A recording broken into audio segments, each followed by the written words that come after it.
This is right angle gearbox with clamping output. To tighten the clamping, screws are also present so that shaft of application can be held firmly.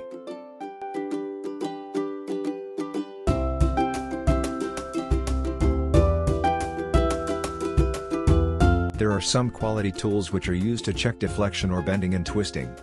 This errors could occur due to high load, improper selection of gearbox or by material failure. In clamping output, it is necessary to tighten the clamping screw equally with the mentioned torque on flat and proper surface so that no initial deflection could occur.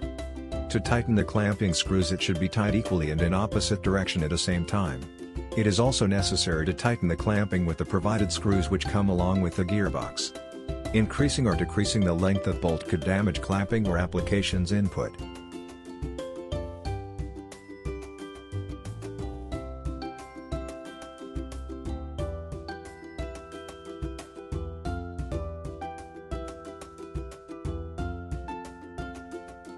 For deflection test, dial gauge is placed in such a way that its needle should touch shaft firmly. And during rotation, deflection in the dial gauge should be stick to 0 or mention tolerance.